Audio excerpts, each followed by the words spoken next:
Hello students, welcome to science institute. तो अभी तक हमने क्या क्या पढ़ा है भाई स्पेक्ट्रोस्कोपी में। अभी तक हमने सारी की सारी सामान्य नॉलेज पर बात की है।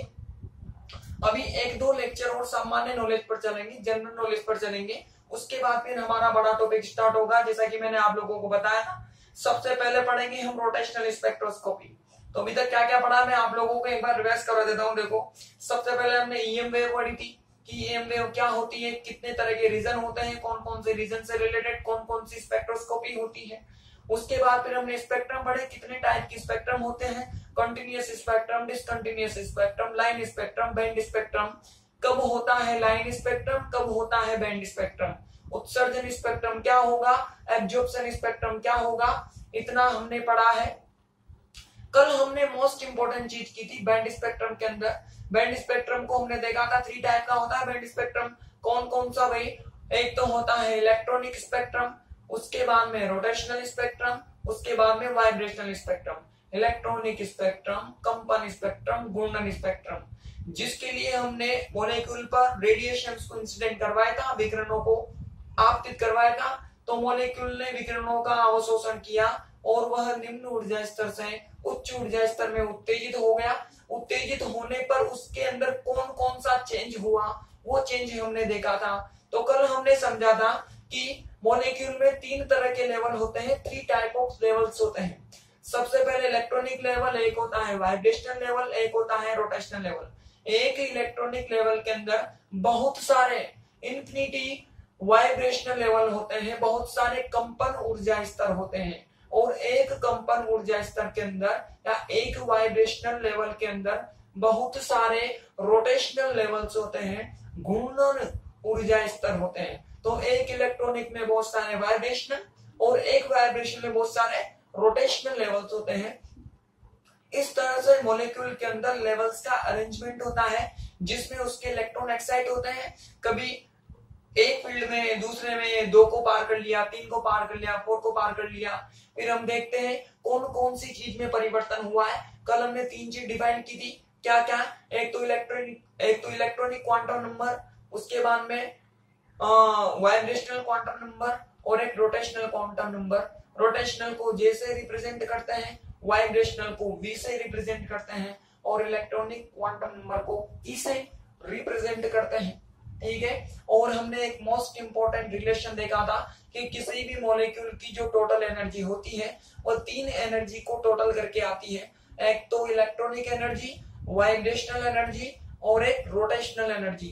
इन तीनों को ऐड कर दोगे तो आपको मॉलिक्यूल की टोटल एनर्जी, कुल ऊर्जा प्राप्त हो जाएगी। इनको कैलकुलेट करने के क्या क्या फॉर्मूले होते हैं वो हमने कल देखे थे। इलेक्ट्रॉनिक वाला फॉर्मूला तो पुराने थ्योरी से आया था, याद है आपको? Bohr's atomic theory. Bohr's atomic theory ने बताया था हाइड्रोजन मॉलिक्यूल को निकालकर हाइड्रोजन मॉलिक्यूल को सोल्व किया था। तो उसको सोल्व करते करते लास्ट में बोहर को वो वाला फॉर्मूला मिला था जो मैंने आपको इलेक्ट्रॉनिक एनर्जी का कल फॉर्मूला लिखाया था, -2π² वाला। उसके बाद में जो वाइब्रेशनल वाला और रोटेशनल एनर्जी का जो फॉर्मूले हैं वो हम इस यूनिट में पढ़ेंगे। जब रोटेशनल स्पेक्ट्रोस्कोपी आएगी तो उसकी एनर्जी को निकालें तो बिल्कुल डिक्टो वैसी आएगी जैसे हमने कल लिखी थी। जब हम वाइब्रेशनल एनर्जी को निकालेंगे तो वह भी बिल्कुल वैसा ही आएगा जैसा कि हमने कल निकाला था।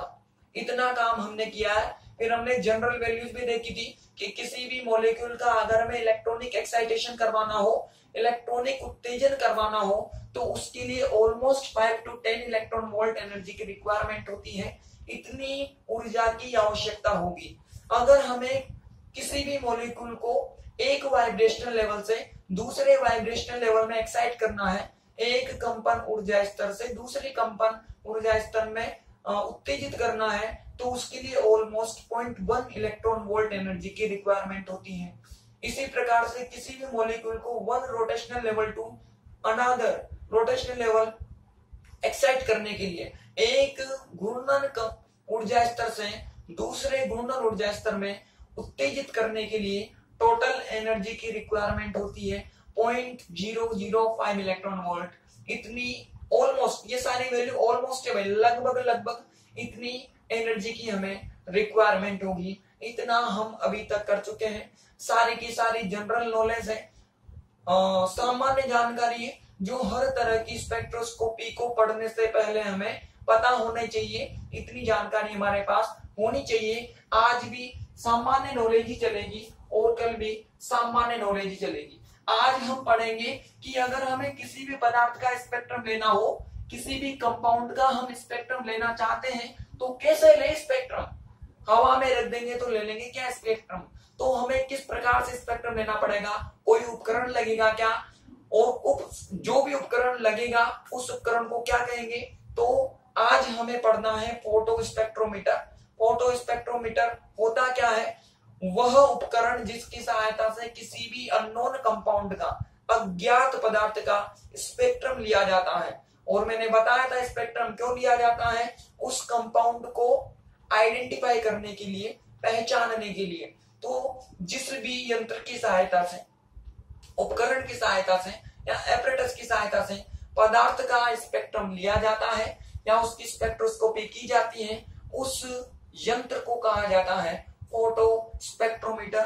फोटो स्पेक्ट्रोमीटर आप लोगों ने सेकेंड ईयर में भी पढ़ा है भाई, सेकेंड ईयर में भी पढ़ा है। इसके टोटल पार्ट्स होते हैं 5। तो पहले तो नाम लिखते हैं भाई, फिर हम एक एक पार्ट को बड़े डिटेल से पढ़ेंगे, अच्छे से पढ़ेंगे हम। तो क्या पढ़ेंगे भाई अब हम, फोटो स्पेक्ट्रोमीटर। टॉपिक डालो जरा, फोटो स्पेक्ट्रोमीटर।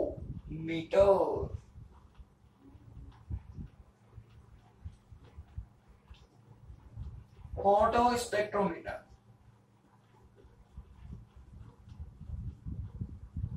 ठीक।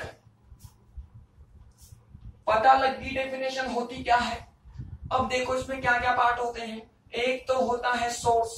सोर्स का मतलब होता है स्रोत, और यह वह जगह होती है जहां से विकिरणों का उत्सर्जन होता है, रेडिएशंस इमिट होती है, विकिरणें उत्सर्जित होती है। आई बात समझ में। हर स्पेक्ट्रोस्कोपी के लिए अलग अलग तरह के सोर्स चाहिए, अलग अलग तरह के स्रोत चाहिए। यहां से विकिरणें उत्सर्जित होने के बाद में ये कहां पर पहुंचेगी भाई, एक ट्यूब पर पहुंचेगी। एक नलिका होती है, नलिका। यह नलिका एक बेलनाकार नलिका होती है, सिलिंड्रिकल ट्यूब होती है। इसमें उस पदार्थ को भरा जाता है जिस पदार्थ का हम स्पेक्ट्रम लेना चाहते हैं। जिस भी कंपाउंड का आप स्पेक्ट्रम लेना चाहते हो, उस कंपाउंड का सॉल्यूशन इसके अंदर फिल किया जाता है, भरा जाता है। इसे कहा जाता है सैंपल ट्यूब या विलयन प्रतिदर्श। और इसमें उस पदार्थ का विलयन भरा जाता है, सॉल्यूशन को फिल किया जाता है। हर तरह की स्पेक्ट्रोस्कोपी के लिए डिफरेंट डिफरेंट टाइप की सैंपल ट्यूब काम में लेते हैं। हर स्पेक्ट्रोस्कोपी की अलग सैंपल ट्यूब होती है। अब वो अलग क्यों होती है वो मैं तब बताऊंगा जब मैं इसको आपको डिटेल में पढ़ाऊंगा। फिलहाल तो समझ लो होती क्या है। तो यह वह चीज है जहां आप कंपाउंड को सॉल्यूशन के रूप में फिल करोगे, विलयन के रूप में भरोगे। यहां से विकिरणें निकलने के बाद में कहां पर पहुंचेगी भाई, मोनोक्रोमीटर पर पहुंचेगी। मोनोक्रोमीटर एक प्रिज्म होती है जो इस सॉल्यूशन के द्वारा अवशोषित तरंग दैर्ध्य की जानकारी देगी। मतलब यह हमें प्रोवाइड करती है कि इस सॉल्यूशन ने किस वेवलेंथ की रेडिएशन को अब्सॉर्ब किया है, किस वेवलेंथ, वेवलेंथ का मतलब लेमडा, किस लेमडा की रेडिएशन को इसने अब्सॉर्ब किया है, किस लेमडा की तरंग दैर्ध्य को मतलब इसने अवशोषित किया है। यहां से यह प्रकाश निकलने के बाद पहुंचेगा डिटेक्टर पर। डिटेक्टर क्या होता है ये मैं आप लोगों को पिछली यूनिट में बता चुका हूं। डिटेक्टर की सहायता से आप इस पदार्थ द्वारा अवशोषित फोटोनों की संख्या को, इधर प्रकाश क्या होता है, फोटोनों की संख्या, नंबर ऑफ फोटोन्स, और नंबर ऑफ फोटोन्स को क्या बोलते हैं हम, इंटेंसिटी बोलते हैं, तीव्रता बोलते हैं। तो यह तो बताता है, यह तो बताएगा लेमडा को, और जो ये डिटेक्टर होता है यह बताता है इस विलयन के द्वारा अवशोषित फोटोनों की संख्या को, कि इस विलयन ने कितने फोटोन्स को ऑब्जर्व कर लिया, कितनी तीव्रता को अवशोषित कर लिया, कितनी इंटेंसिटी को ऑब्जर्व कर लिया। अब ये कैसे काम करता है, कितने प्रकार का होता है, ये मैं आप लोगों को स्पेक्ट्रोस्कोपी में पढ़ा के आया हूं। याद है आपको, वहां हमने अलग अलग तरह के पढ़े थे, उनकी सबकी वर्किंग पड़ी थी, कैसे किस तरह से हम इंटेंसिटी कैलकुलेट करते हैं, थर्मली कैसे की जाती है, फोटोकेमिकली कैसे की जाती है। थर्मली का मतलब ताप के द्वारा, फोटोकेमिकली का मतलब प्रकाश के द्वारा। ठीक है, तो ये आप लोग जानते हो, मैंने पढ़ाया है तो जानना जरूरी है आपका। उसके बाद में यहां से ये प्रकाश आगे एंड में किसके पास जाएगा भाई, रिकॉर्डर के पास जाएगा। रिकॉर्डर का मतलब यहां पर हमें एक ग्राफ प्राप्त होगा, जिस ग्राफ की हम बात कर रहे हैं ना बार बार, वह ग्राफ हमें इस रिकॉर्डर पर प्राप्त होगा। ऐसा बना रहा हूं मैं, इस तरह से हमें एक ग्राफ मिलेगा। ठीक, अब ये किसी भी प्रकार का हो सकता है। अब ये क्या होता है इसके बारे में मैं कुछ बता चुका आप लोगों को, हर सबका अलग अलग होता है, कैरेक्टरिस्टिक प्रॉपर्टी होती है, सब बता चुका। तो यहाँ पर क्या होगा भाई, रिकॉर्डर के अंदर हमें एक ग्राफ प्राप्त होगा, उस ग्राफ को कहा जाता है स्पेक्ट्रम। और उस ग्राफ की सहायता से, मतलब यहाँ पर जो स्पेक्ट्रम प्राप्त होगा, उस स्पेक्ट्रम की सहायता से आप किसी भी अननोन कंपाउंड को आइडेंटिफाई कर सकते हो। तो यहाँ से किरणें बाहर निकलेगी, यहाँ पर पदार्थ को भरा जाता है, यह लैम्डा को बताएगा, यह इंटेंसिटी मतलब नंबर ऑफ फोटॉन्स को बताएगा। यहाँ पर हमें स्पेक्ट्रम प्राप्त होगा। कितने पार्ट्स हो गए भाई, 5 पार्ट से मिलकर बना होता है फोटो स्पेक्ट्रोमीटर। इनमें से सभी पार्ट्स को हमें डिटेल में पढ़ना है, अच्छे से पढ़ना है। आई बात समझ में? लिखो पहले फोटो स्पेक्ट्रोमीटर की परिभाषा लिखो, वह उपकरण जिसकी सहायता से किसी पदार्थ का स्पेक्ट्रम लिया जाता है, वह उपकरण जिसकी सहायता से किसी पदार्थ का स्पेक्ट्रम लिया जाता है, किसी पदार्थ का स्पेक्ट्रम लिया जाता है, फोटो स्पेक्ट्रोमीटर कहलाता है। फोटो स्पेक्ट्रोमीटर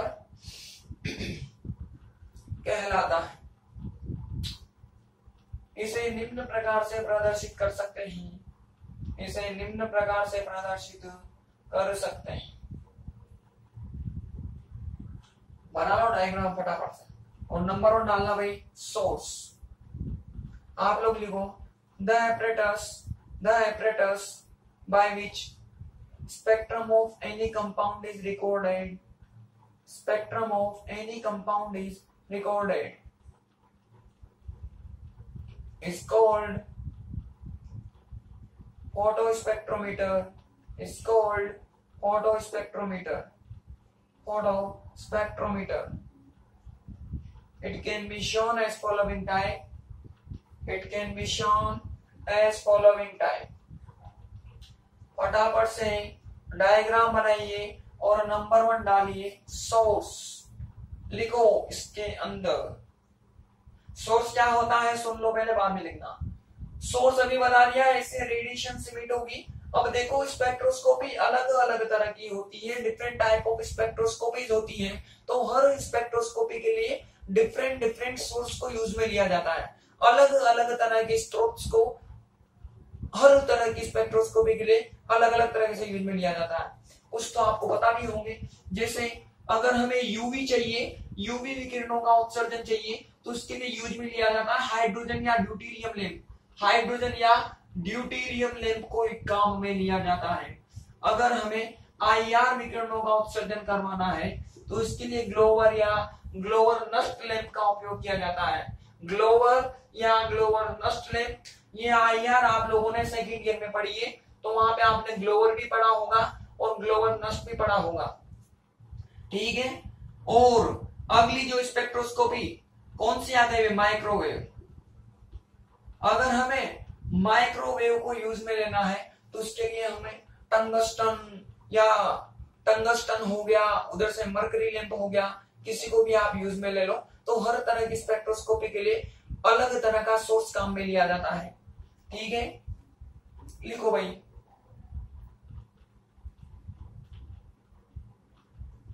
स्रोत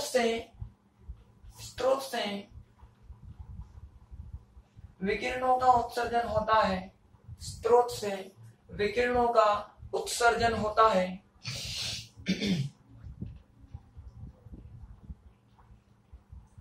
विकिरणों का उत्सर्जन होता है। यूवी विकिरणों के लिए हाइड्रोजन तथा ड्यूटेरियम लैंप को उपयोग में लिया जाता है। हाइड्रोजन तथा ड्यूटेरियम लैंप को उपयोग में लिया जाता है।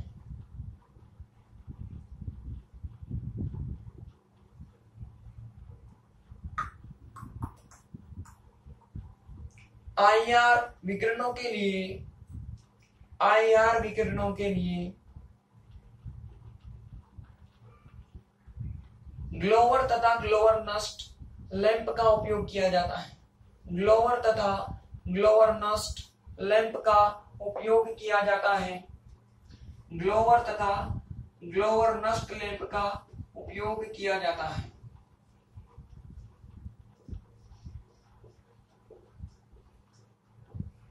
ग्लोवर लैंप में सिलिकॉन कार्बाइड की छड़ लगी होती है। ग्लोवर लैंप में सिलिकॉन कार्बाइड की छड़ लगी होती है, जबकि ग्लोवर नस्ट लैंप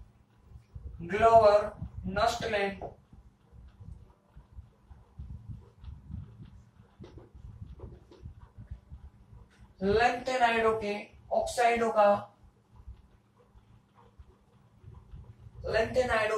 का बना होता है। लैंथेनाइडों के ऑक्साइडों का बना होता है। ठीक है, ग्लोवर में सिलिकॉन कार्बाइड की छड़ से उत्सर्जन होगा और ग्लोवर नस्ट में लैंथेनाइड्स के जो ऑक्साइड्स होते हैं। अब लैंथेनाइड क्या होते हैं, आप लोगों ने सेकंड ईयर में पढ़ा है, 14 एलिमेंट्स होते हैं लैंथेनाइड। टोटल 14 एलिमेंट्स होते हैं, एफ ब्लॉक एलिमेंट होते हैं। उनमें से किसी भी एलिमेंट का ऑक्साइड उठा लो, ऑक्साइड का मतलब ऑक्सीजन के साथ में बनने वाला कंपाउंड, उसको फिल किया जाता है ग्लोवर नस्ट के अंदर। अगला लिखिए विलियन प्रतिदोष या सैंपल ट्यूब। अब सैंपल ट्यूब क्या होती है, ऐसी नली, ऐसी सिलेंड्रिकल नली या बेलनाकार नली जिसमें उस पदार्थ का विलियन भरा जाता है, जिस पदार्थ का हमें स्पेक्ट्रम लेना होता है, जिस पदार्थ की हमें स्पेक्ट्रोस्कोपी करनी है।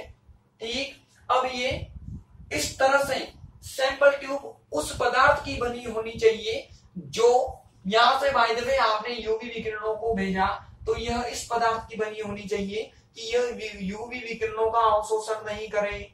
अगर यहां से आईआर को भेजा तो यह उस मटेरियल की बनी हो ताकि यह उन आईआर रेडिएशंस को अब्सॉर्ब ना करे। माइक्रो को भेजा तो माइक्रो को अब्सॉर्ब ना करे, ऐसे ही विजिबल को भेजा तो विजिबल को अब्सॉर्ब ना करे। समझ में आ रही है, मतलब यहां से जो भी रेडिएशन भेजोगे तो यह सैंपल ट्यूब उन रेडिएशंस को अब्सॉर्ब नहीं करनी चाहिए, उन विकिरणों का अवशोषण नहीं करना चाहिए, ऐसे पदार्थ की बनी होती है। अगर ये अवशोषण कर लेगी तो क्या होगा भाई, देखो यह भी अब्सॉर्ब करेगा, यह भी अब्सॉर्ब करेगा, तो दो चीजों ने विकिरणों का अवशोषण किया तो फिर हमें दो ग्राफ प्राप्त होंगे। एक ग्राफ तो मिलेगा इस वाले पदार्थ के लिए और एक ग्राफ मिलेगा इस वाले पदार्थ के लिए। हमें पता कैसे लगेगा कि सैंपल ट्यूब का ग्राफ कौन सा है और कंपाउंड का ग्राफ कौन सा है, तो हम फिर इजीली आइडेंटिफाई नहीं कर पाएंगे अगर ये दोनों किरणों को अब्सॉर्ब करेंगे। इसलिए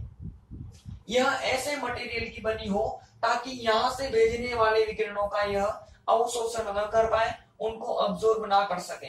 तो हर स्पेक्ट्रोस्कोपी के लिए अलग होगी, किरणें बदलेगी तो पदार्थ भी बदलेगा, मटेरियल भी बदलेगा। अगर आपको विजिबल, यहां से आपने विजिबल भेजी तो यह सैंपल ट्यूब बनी होनी चाहिए ग्लास की। अगर विजिबल भेजोगे तो ग्लास की बनी होनी चाहिए, क्योंकि ग्लास विजिबल रेडिएशंस को अब्सॉर्ब नहीं करता। अगर यहां से आप यूवी को भेजोगे तो यह बनी होनी चाहिए क्वार्ट्ज की, यूवी के लिए यूज में ली जाती है क्वार्ट्ज से बनी हुई सैंपल ट्यूब, और आईआर विकिरणों के लिए यूज में ली जाती है NaCl, NaBr, KCl, KBr आदि आयनिक पदार्थों से बनी हुई सैंपल ट्यूब को काम में लिया जाता है। ये सारे के सारे पदार्थ उन विकिरणों को अवशोषित नहीं करते जो यहां से भेजोगे। तो विजिबल के लिए, दृश्य प्रकाश के लिए आप लोगे ग्लास को, कांच को। यूवी के लिए आपको यूज में लेना है क्वार्ट्ज को, और अगर आपने यहाँ से IR को भेजा तो फिर आपको यूज में लेना पड़ेगा NaCl को, KCl को, NaBr, KBr, कुछ भी ले लो, लेकिन आपका कंपाउंड आयोनिक होना चाहिए, आयनिक पदार्थ होना चाहिए। ठीक है, लिखो विलयन प्रतिदर्श में उस पदार्थ का विलयन भरा जाता है, विलयन प्रतिदर्श में उस पदार्थ का विलयन भरा जाता है जिसका स्पेक्ट्रम लेना होता है, जिसका स्पेक्ट्रम लेना होता है।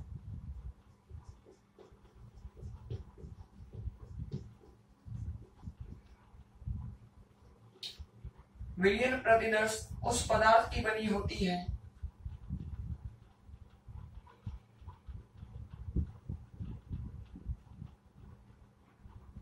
जो आपतित विकिरणों का अवशोषण नहीं करता,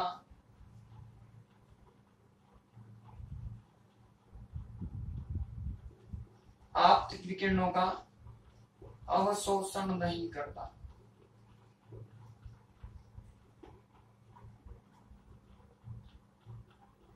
आपतित विकिरणों का अवशोषण नहीं करता। यूवी स्पेक्ट्रोस्कोपी के लिए क्वार्ट्ज से बनी हुई सैंपल ट्यूब, क्वार्ट्ज से बनी हुई विलयन प्रतिदर्श, क्वार्ट्ज से बनी हुई विलयन प्रतिदर्श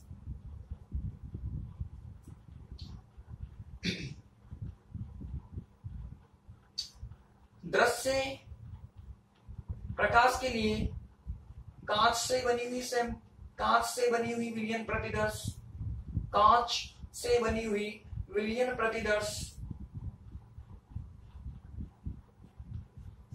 तथा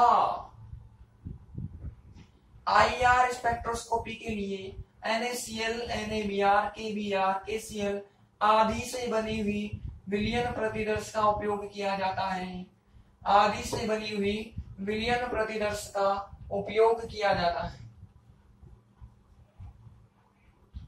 ठीक,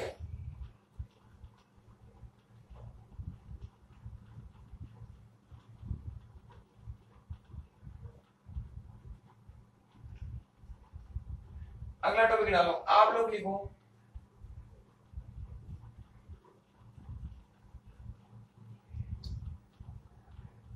sample tube is made of the material, sample tube is made of the material, sample tube is made of the material which do not absorb incoming radiations, which do not absorb incoming radiations, incoming radiations. In this solution of the compound is filled, in this solution of the compound is filled whose spectrum is to be recorded, whose spectrum is to be recorded, whose spectrum is to be recorded. For UV spectroscopy, sample tube is made of quartz, sample tube is made of quartz, or visible sample tube is made of glass, and for IR spectroscopy, sample tube is made of NaCl, NaBr, NaCl, NaBr, KCl, KBr, etc. Next topic, monochromator. Monochromator एक prism होती है जिसकी सहायता से इस पदार्थ के द्वारा अवशोषित तरंगदैर्घ्य ज्ञात की जाती है। इस कंपाउंड ने, इस पदार्थ ने किस वेवलेंथ की लाइट को ऑब्जर्व किया है या किस तरंगदैर्घ्य के प्रकाश को अवशोषित किया है। अगर उसकी आपको लैम्बडा चाहिए, तरंगदैर्घ्य चाहिए, तो वो आपको यह प्रिज्म बताएगी, यह मोनोक्रोमीटर बताएगा, यह लैम्बडा की जानकारी देगा। भाई इतनी लेमड़ा को इसने ऑब्जर्व किया है। हर तरह के लाइट की अलग लेमड़ा होती है, यह आपको पता है। ठीक है, लिखो। मोनोक्रोमीटर एक प्रिज्म होती है जो पदार्थ द्वारा अवशोषित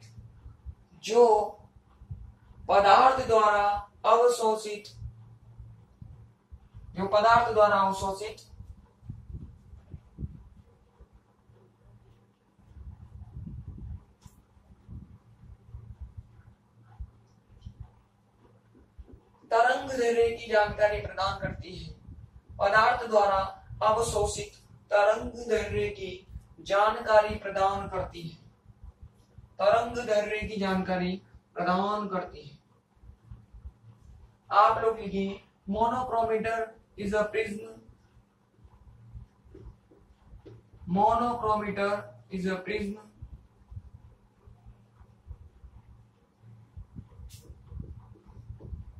which provides information about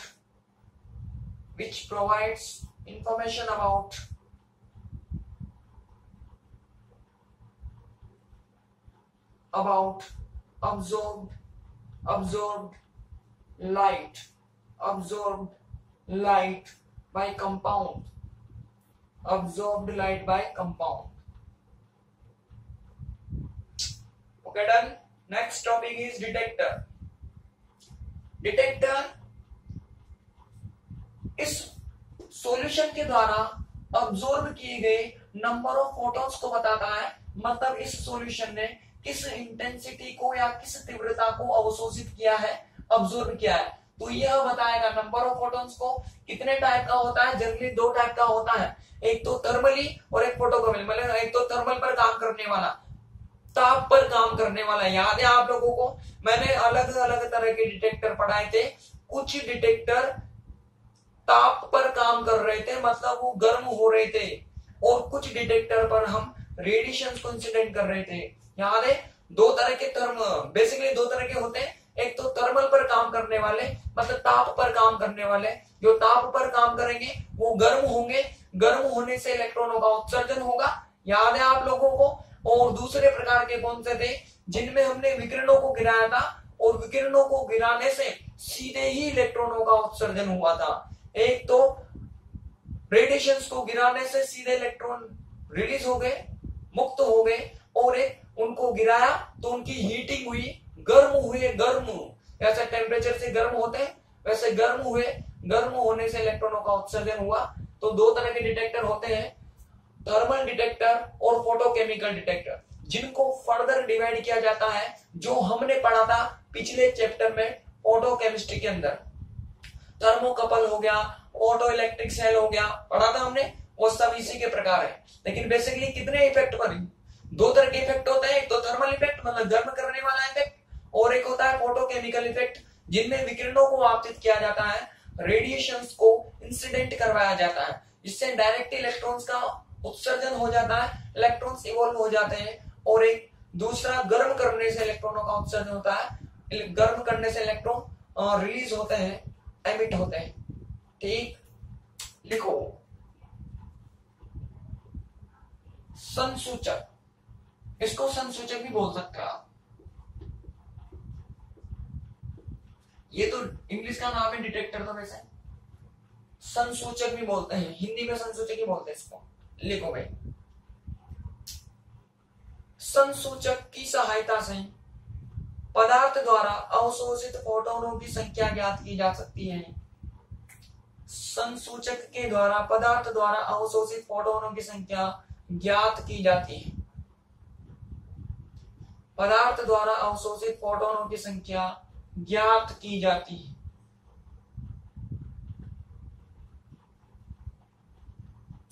अर्थात संसूचक के द्वारा तीव्रता ज्ञात की जाती है।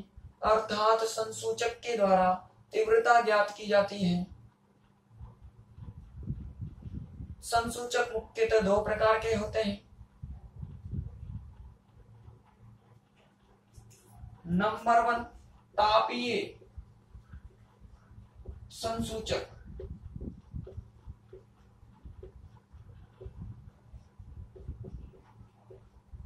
टॉपिक डालो फटाफट से, लिखो इसके अंदर। इस प्रकार के संसूचक ताप अथवा ऊष्मा पर कार्य करते हैं। ताप अथवा ऊष्मा पर कार्य करते हैं।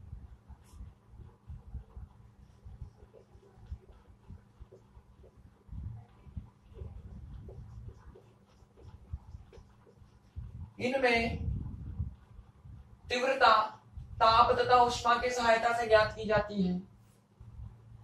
इनमें तीव्रता ताप तथा ऊष्मा की सहायता से ज्ञात की जाती है।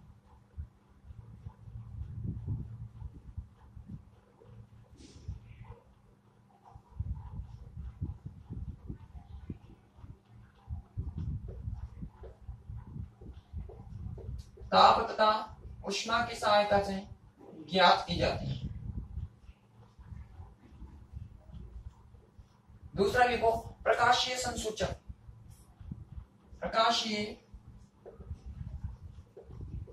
संसूचक लिखो। इस प्रकार के संसूचक प्रकाश विकिरणों पर कार्य करते हैं। इस प्रकार के संसूचक प्रकाश विकिरणों पर कार्य करते हैं। इनमें तीव्रता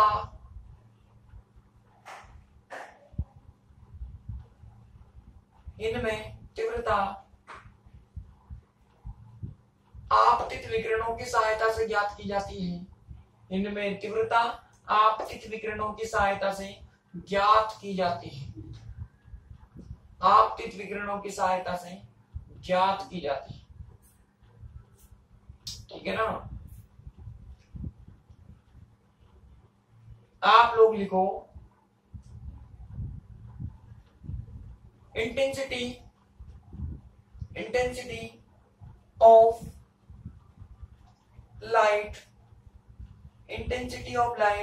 is determined by detector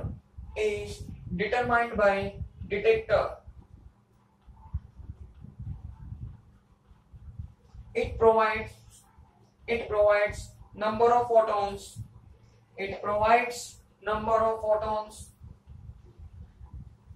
absorbed by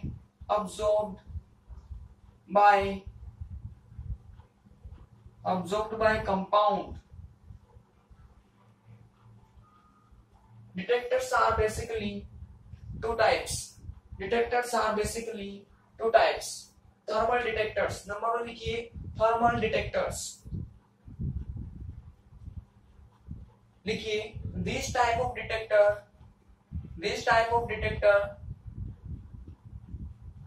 work on heating effect.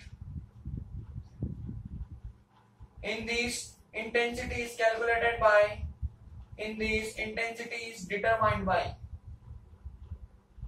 temperature and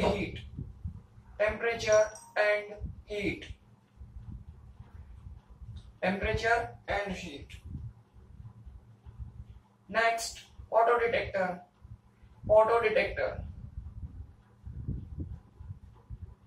These type of detectors work on photoelectric effect. In these intensity is determined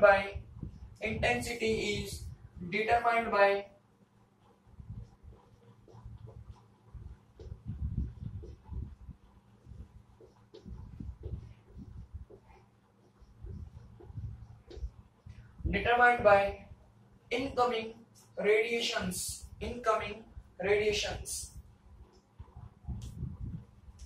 Next, recorder की सहायता से उस पदार्थ का, मतलब यहाँ पर जो भरा जाता है, इस पदार्थ का ग्राफ प्राप्त किया जाता है और उसी ग्राफ को स्पेक्ट्रम कहा जाता है, जिसकी सहायता से पदार्थ की पहचान की जा सकती है, कंपाउंड को आइडेंटिफाई किया जा सकता है। लिखिए रिकॉर्डर में पदार्थ का ग्राफ प्राप्त होता है, रिकॉर्डर में पदार्थ का ग्राफ प्राप्त होता है, ग्राफ प्राप्त होता है।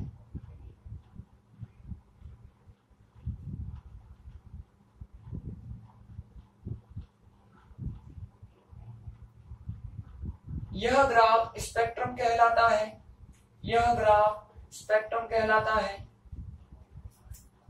इसकी सहायता से पदार्थ की पहचान की जाती है, इसकी सहायता से पदार्थ की पहचान की जाती है।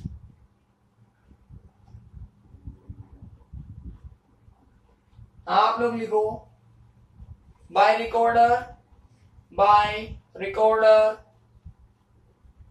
graph of compound is recorded, graph of compound is recorded. This graph is called spectrum, this graph is called spectrum.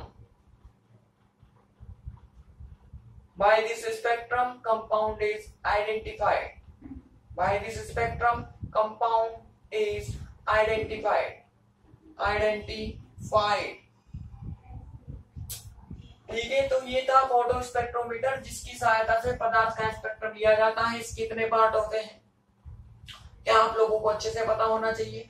Her spectroscopy में इस फोटो स्पेक्ट्रोमीटर की हमें रिक्वायरमेंट होती है, इसकी नीड होती है भैया। ठीक है, कल हम मोस्ट इंपोर्टेंट टॉपिक पढ़ेंगे स्वतंत्रता की कोटि, डिग्री ऑफ फ्रीडम।